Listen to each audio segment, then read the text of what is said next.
Now that we've lived this budget for several months and we've been making modifications to either to our behavior or to the budget to ensure that we can live within the lifestyle and the money that we have, our next step is to pretend as though we were a stay-at-home mom.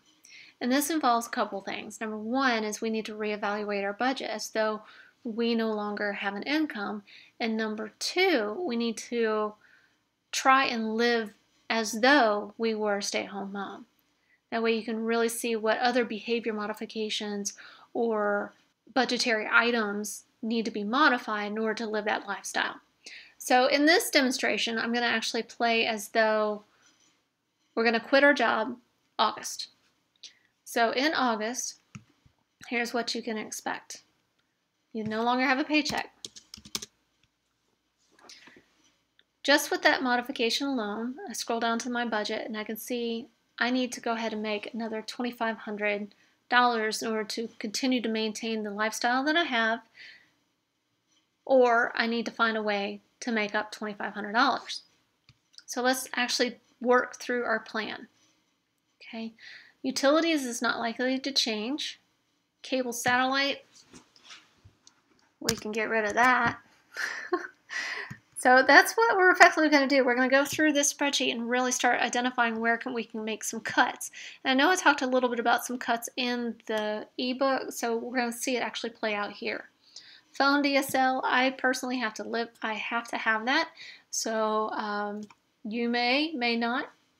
I think most school systems require email communication now, so I would keep that.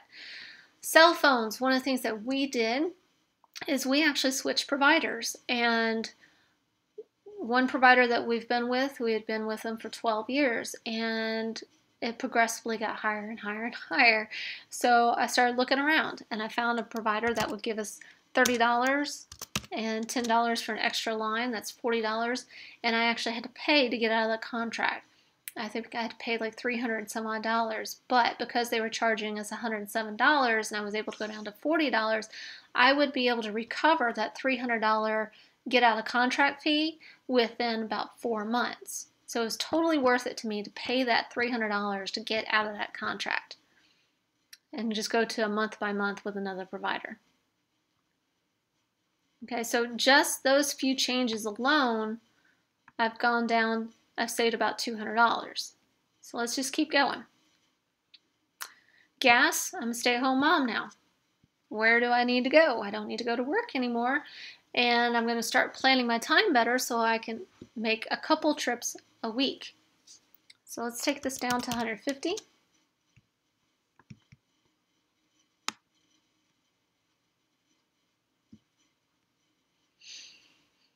Maintenance registration, so maintenance, I'm driving less. That means there's less maintenance, so I probably only need to get my car serviced maybe once every 3 months or once every 4 months.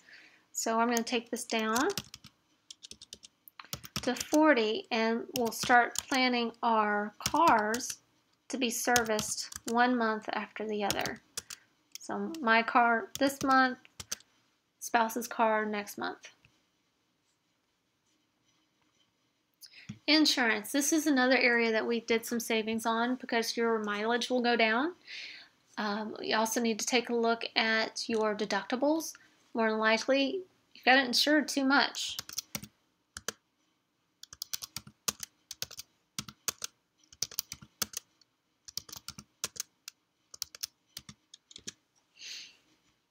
Child care, $600. I was spending $600 a month.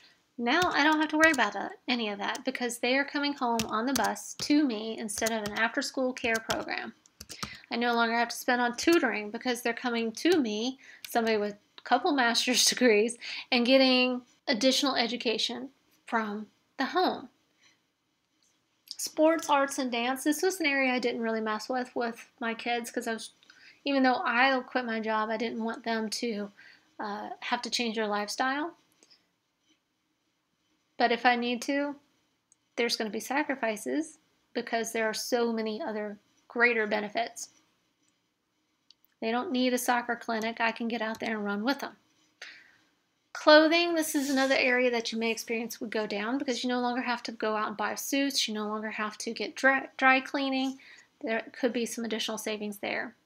Hair, this is another area that I saved because I looked for another hairdresser. I was spending $150 on cut, color, highlight, and that was about every other month. And I found another hair salon that was even closer, and it now only cost me about 50 bucks. There's also, if you cut and color your own hair, you can do it for about 10 bucks. It's up to you. There are YouTube videos on how to do that. Dining, grocery. Grocery, we went down from, actually in our household, $800 to $300. And I don't coupon clip. I just now have the time to actually think about what we're going to eat. And I have time to look in her pantry and say, hey, we can eat that. Let's see, dining. Us personally, we went from, I think, $200 a month down to about $100. And that's just dinner every Friday night. We order pizza, or we pick up the kids' McDonald's or something like that. Something fun for them. Pet expenses, that's probably about right. Medical, I don't mess with. Household, kept about $150. Gym membership. So this is another area where I was able to save because I am Zumba certified instructor, something I've been for several years. And because I have that certification, I can actually substitute or work at a gym and thereby get a free gym membership. So that's something that you want to also look at, is what skills or certifications do you have in place that you might be able to leverage to either get something free or earn a little bit extra income, because whenever I sub, I get 20 bucks. And that's pretty handy. That's dinner out for the kids, or I get to take lunch now to the kids with McDonald's or, Chick-fil-A, and treat them to a nice, fun little thing with mom at school. And that's something I never had time to do when I worked. Gifts given. So we can take this down too, because now you have time to actually evaluate what you want to get people for a gift. And you can even hand make stuff now. You've got the time. You can take them out to lunch. You've got the time. Time is also a gift. So I'm going to take this down.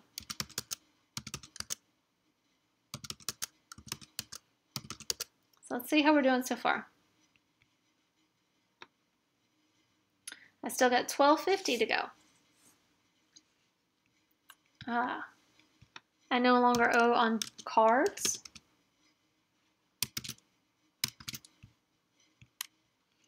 So I'm going to take that down.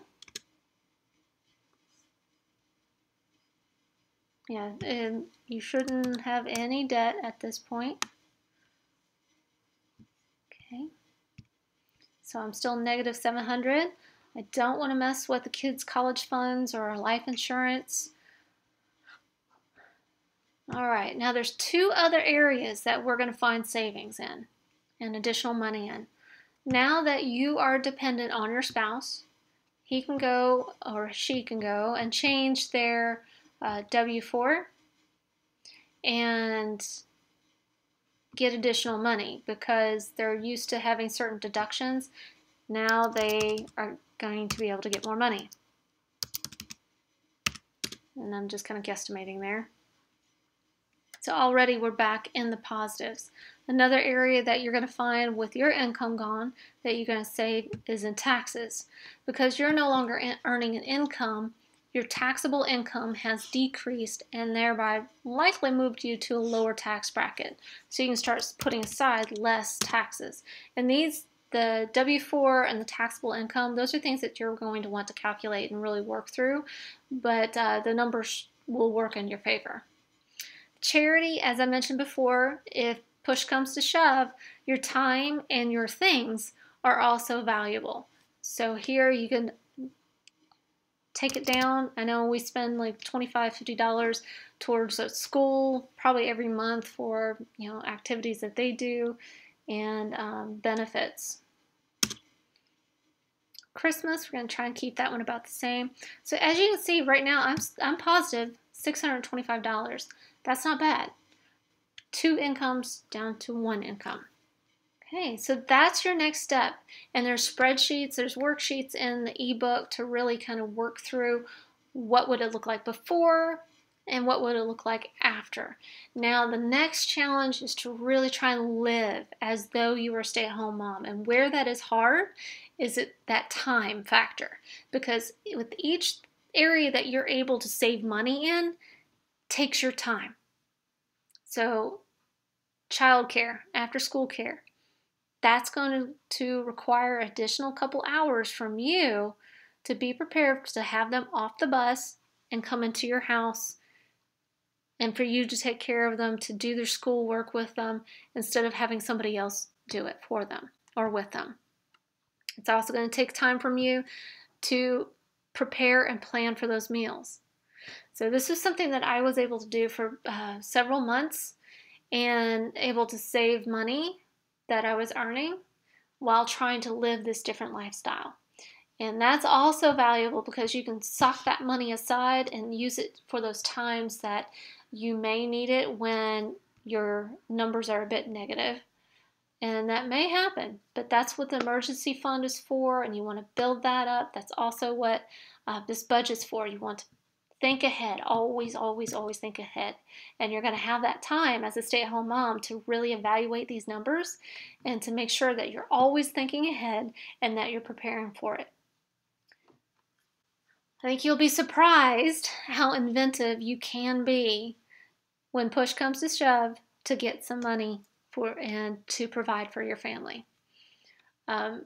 This budget spreadsheet that I'm kind of sharing with you now and this planning aspect that I'm sharing with you now is exactly the process that I had to go through with my husband. He's very much a numbers guy. I'm very much a numbers person. And so when we were able to actually see the numbers roll, it gave us a level of comfort. But it also gave us a little bit of level of unease here to see how much money we would have left.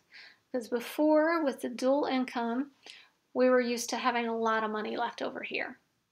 And that took away a little bit of the comfort. But over the months and months that we've been doing this, it's getting more and more comfortable. And we're staying within our budget, and we're actually able to save up for things that we want. Not necessarily need, but we want. So it takes a little bit of time, takes some effort, but I swear it is so worth it. I haven't been this happy in 15 years, and I am so excited to be able to share this with you guys and share my experience with you all, because I could tell you it's just amazing, totally worth it to me. I do not miss my 6-figure salary at all. My kids don't miss it, and they are benefiting from so many things that I have to offer them. And I wish you all the best of luck. I hope that I've given you some wonderful tools here, and that I'd love to hear some emails of how's it going. Just feel free to email me. Stephanie@grinninglikeidiot.com.